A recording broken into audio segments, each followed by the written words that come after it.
अस्सलामुअलैकुम। उम्मीद करनी है तुसी सारे खैरियत नाल होवोगे। जिथे सरकारां हो जांदियां है फेल, उत्थे आउंदे आ सिख सरदार कम। अज दी वीडियो दे विच असीं सिखां नाल जुड़ियां 4 वड्डियां खबरां जाणांगे। बहुत ही वधिया वीडियो होएगी। असीं चल के वीडियो वेखने आ, फिर करने आ उस ते विचार। गो।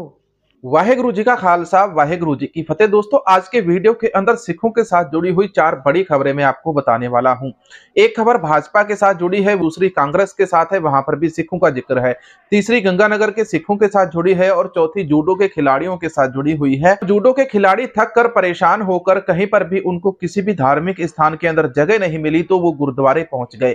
इसकी तस्वीरें दोस्तों मैंने कल कम्युनिटी पोस्ट के अंदर भी शेयर की थी। आइए अब इस वीडियो की शुरुआत करते हैं। दोस्तों, जहां जहां पर हमारी सरकार फेल होती है वहां पर केवल सरदार काम आते हैं, वहां पर केवल सिख काम आते हैं और सिखों को हमारी सरकार खालिस्तानी और आतंकवादी बताती है।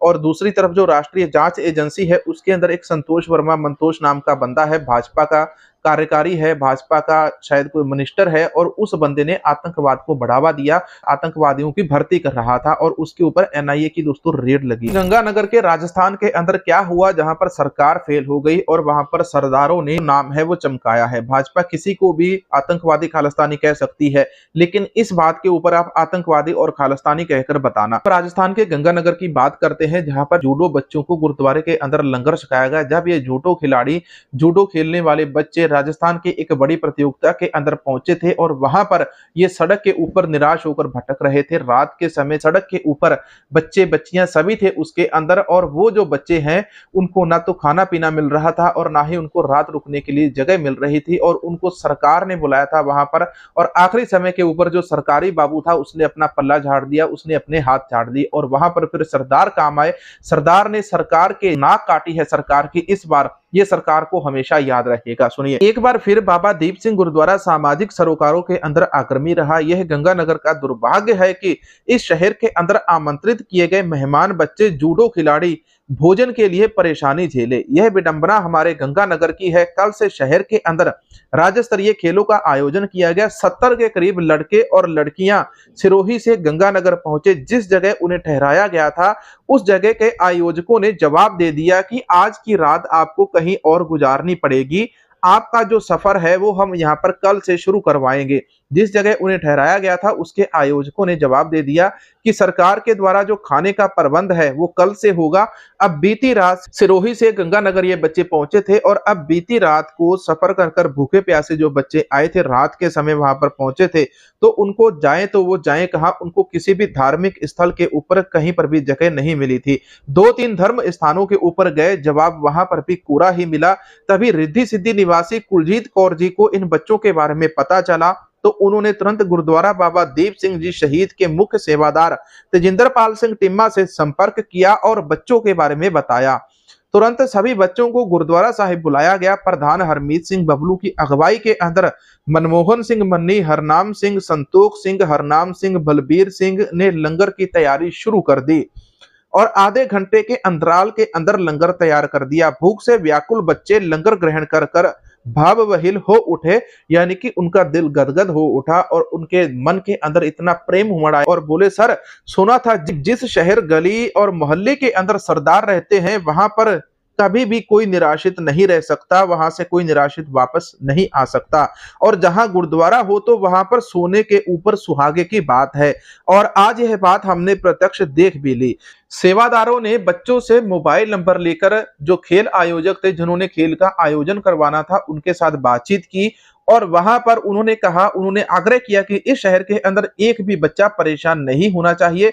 जो भी सेवा होगी गुरुद्वारा बाबा दीप सिंह जी हर पल तैयार है। और खेल आयोजकों के आग्रह के ऊपर शाम को तकरीबन 1200 बच्चों का लंगर शाम के लिए भी तैयार करना शुरू कर दिया था। सोच बस यही कि बच्चे सबके साझे होते हैं और फिर बेटियां बोझ नहीं जिम्मेवारी होती है। तेजिंदरपाल सिंह टिम्मा, जहां पर हमारी सरकारें फेल हो गई, जहां पर हमारे सरकारी बाबू फेल हो गए, वहां पर हमारे ये सरदार काम आए। इन्हीं सरदारों को हमारी जो सरकार है वो देशभक्त की जगह आतंकवादी और खालिस्तानी उग्रवादी का नाम देती है। तो भाई उग्रवादियों ने तो अब फिर से इन 70 बच्चों का पेट भरा है। अब आप सरकार जी, अब आप क्या कहोगे इन उग्रवादियों के ऊपर? अब आपके सामने ये सवाल है कि क्या हमेशा सिख ही इस प्रकार की पहल करेंगे? क्या हमारे हिंदू भाई और मुस्लिम भाई नहीं कर सकते हैं? सरदार तेजिंदर पाल सिंह टिम्मा और उनकी टीम का बहुत बहुत धन्यवाद जिन्होंने इस प्रकार का सराहनीय काम किया। अब हम बढ़ते हैं खालिस्तानी और आतंकवादी बात के ऊपर। देखो, राहुल गांधी ने अमेरिका के अंदर भाषण दिया था, बताया कि सिखों को कड़ा पहनने की अनुमति है, दस्तार पहनने की अनुमति है और सिख कृपान पहनकर भी भारत के अंदर जा सकते हैं। पर क्या सच में जा सकते हैं? क्योंकि राजस्थान के अंदर जब हमारी एक सिख बहन एग्जाम देने गई थी लॉ का, तो उसके ककार उतार दिए गए। उसको बोला ककार उतारो तभी पेपर देने दिया जाएगा। जब उसका विरोध किया एक और सिख लड़के ने भी किया, तो उसको भी खालिस्तानी आतंकवादी बोलकर एनएसए लगाकर जेल के अंदर डाल दिया। सरदार तेजिंदर सिंह टिम्मा को भी पिछले समय के अंदर इसी प्रकार से देश विरोधी गतिविधियां करने वाला बताकर इनको जेल के अंदर डाल दिया गया। लेकिन जैसे ही राहुल गांधी का यह बयान आता था, इसी के ऊपर कल रवनीत सिंह बिट्टू, भाजपा के जो मंत्री है आज के समय, कल तक वो कांग्रेस के अंदर राहुल गांधी का पानी भरते थे, लेकिन आज के समय रवनीत बिट्टू राहुल गांधी को सबसे बड़ा आतंकवादी और देशद्रोही बता रहे हैं।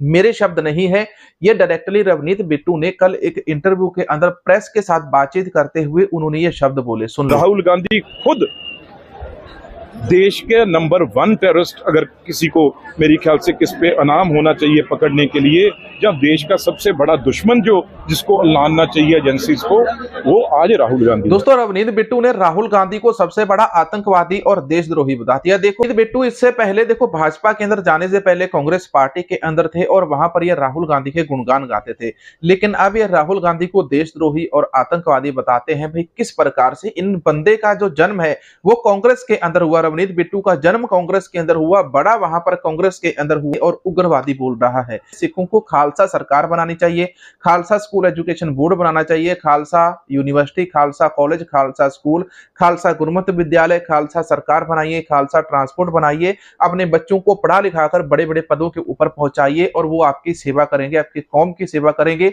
पार्लियामेंट के अंदर आपके सिख रहत मर्यादा वाले सिख पहुंचेंगे तो आपकी आवाज उठाएंगे। इन लोगों के आपको मोहताज नहीं होना पड़ेगा जो थाली के चट्टू बट्टू होते हैं, कभी इस थाली का लड्डू तो कभी उस थाली का लड्डू। आज ये भाजपा की बोली बोल रहे हैं, कल को इनका मन करे तो ये कांग्रेस के अंदर आ जाए, फिर ये भाजपा के विरोध में बोलेंगे। मंत्रियों का ये चीजें जो है चलती रहती है। तीसरी खबर में आपको बताने वाला हूं कि सरदार तेजिंदर सिंह टिम्मा के खिलाफ कोई भी ऐसी देश विरोधी जो गतिविधि है वो साबित नहीं हुई थी। चौथी खबर इसी के साथ जुड़ती है। देखो, सिखों को खालिस्तानी आतंकवादी कहना बहुत आसान है, लेकिन भाजपा का एक मंत्री है, इस मंत्री का नाम है संतोष वर्मा और ये बलिया का निवासी रहने वाला है। राष्ट्रीय जांच एजेंसी एनआई की जांच के सामने के अंदर बलिया निवासी नक्सली संतोष वर्मा उर्फ मंतोष की प्रतिबंधित संगठन सीपीआई माओवादी के अंदर नए युवकों को भर्ती करने के अंदर अहम भूमिका थी। एटीएस की वाराणसी यूनिट ने तकरीबन 16 अगस्त 2023 को एक महिला और 5 लोगों के समेत इस दल के जो सीपीआई के माओवादी से संबंधित लोग थे उनको पकड़ा था, जो इस प्रकार से उग्रवाद और आतंकवाद फैला रहे थे। अब उसी जो दल था उस दल को चलाने वाला था ये संतोष वर्मा, जिसको मंतोष कहा जाता है। मामला ये कि ये जो बंदा है भाजपा के साथ संबंधित है।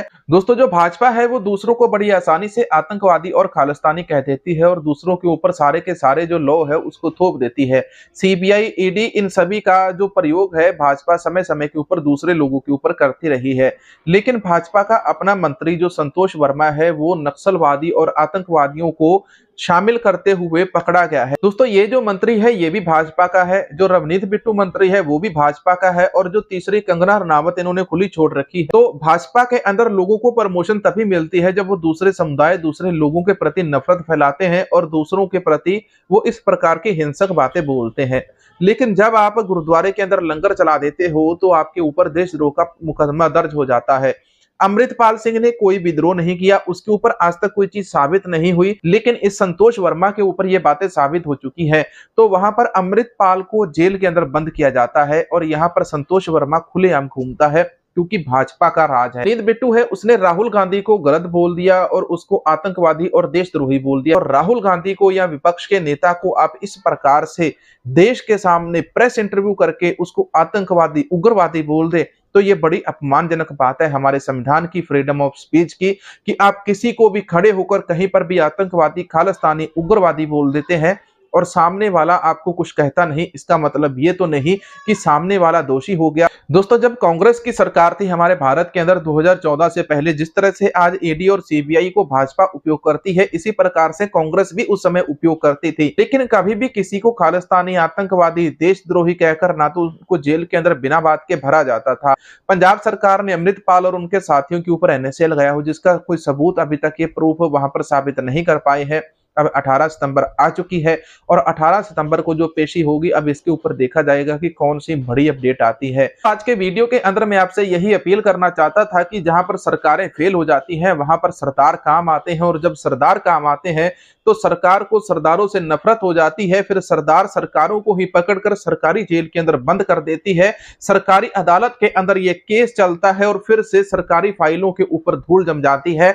यह सबसे बड़ा सवालिया निशान है। और दूसरी तरफ जो राहुल गांधी है, राहुल गांधी को उग्रवादी, आतंकवादी कहना आप किस प्रकार से इसको जायज ठहराते हैं?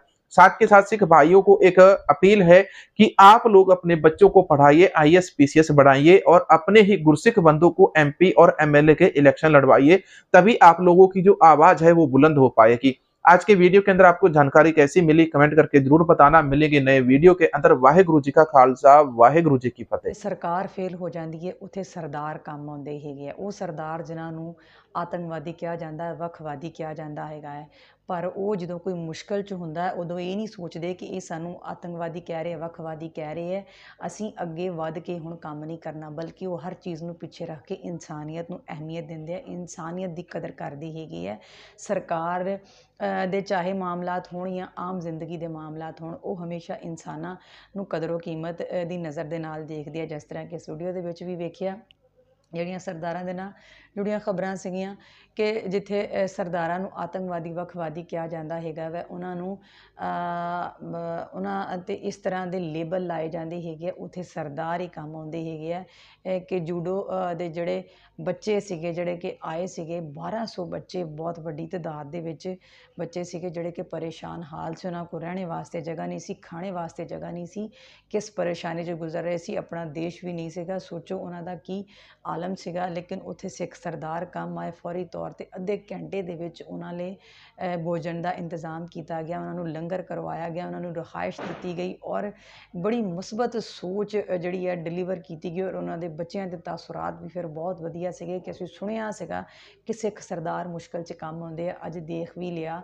ਕਿ ਵਾਕਈ ਸਿੱਖ ਸਰਦਾਰਾਂ ਦੇ ਬਾਰੇ ਜੋ ਸੁਣਿਆ ਸੀਗਾ ਉਹਨਾਂ ਨੂੰ ਉਸ ਤੋਂ ਵੱਧ ਪਾਇਆ ਹੈਗਾ ਵੈ।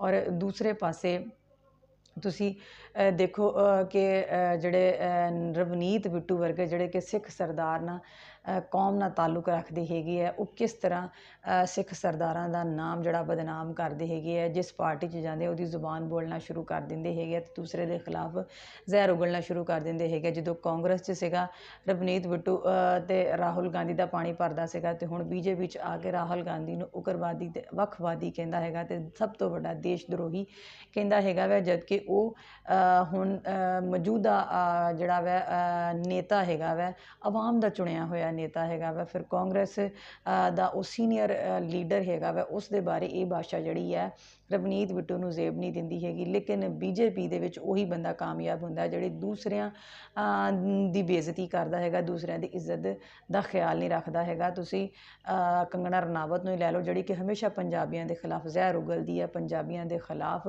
ਕੂੜ ਪ੍ਰਚਾਰ ਕਰਦੀ ਹੈ, ਸਿੱਖਾਂ ਦੇ ਖਿਲਾਫ ਕੂੜ ਪ੍ਰਚਾਰ ਕਰਦੀ ਹੈਗੀ ਹੈ। ਸੋ ਤੁਹਾਡੇ ਸਾਰੇ ਵੀਰਾਂ ਅੱਗੇ ਇਹੀ ਰਿਕੁਐਸਟ ਹੈ ਕਿ ਜਿਹੜਾ ਤੁਹਾਡੀ ਕੌਮ ਦਾ ਇੱਕ ਅੰਦਰ ਜਜ਼ਬਾ ਹੈਗਾ ਵਾ, ਜਿਹੜੀ ਤੁਹਾਡੀ ਕੌਮ ਦੀ ਖੂਬੀ ਹੈ, ਪਹਿਚਾਨ ਹੈ, ਉਹਨੂੰ ਹਮੇਸ਼ਾ ਬਰਕਰਾਰ ਰੱਖੋ। ਚਾਹੇ ਜੋ ਮਰਜ਼ੀ ਕੋਈ ਕਹਿੰਦਾ ਰਹੇ, ਅਤੇ ਦੂਸਰਾ ਆਪਣੇ ਬੱਚਿਆਂ ਨੂੰ ਪੜ੍ਹਾ ਲਿਖਾ ਕੇ ਇਸ ਕਾਬਲ ਬਣਾਵੋ ਕਿ ਉਹ ਆਉਣ ਵਾਲੀ ਪੀੜ੍ਹੀ ਦੇ ਵਿੱਚ ਕਦੀ ਭਾਗ ਦੌੜ ਸੰਭਾਲ ਸਕਣ ਅਤੇ ਸਰਕਾਰਾਂ ਦੇ ਵਿੱਚ ਸ਼ਾਮਲ ਹੋ ਕੇ ਆਪਣੀ ਆਵਾਜ਼ ਬੁਲੰਦ ਕਰ ਸਕਣ, ਆਪਣੇ ਹੱਕ ਦੀ ਆਵਾਜ਼ ਬੁਲੰਦ ਕਰ ਸਕਣ ਔਰ ਸਿਰਫ ਸਿੱਖ ਪੰਥ ਦੀ ਗੱਲ ਕਰਨ। ਮੇਰਾ ਵੀਡੀਓ ਬਾਰੇ ਤੁਹਾਡਾ ਕੀ ਖਿਆਲ ਸੀਗਾ ਕਮੈਂਟ ਕਰਕੇ ਲਾਜ਼ਮੀ ਦੱਸਿਓ। ਰੱਖਿਓ ਆਪਣਾ ਢੇਰ ਸਾਰਾ ਖਿਆਲ। ਮਿਲਾਂਗੇ ਅਗਲੀ ਵੀਡੀਓ ਦੇ ਨਾਲ। ਅੱਲਾਹ ਹਾਫਿਜ਼।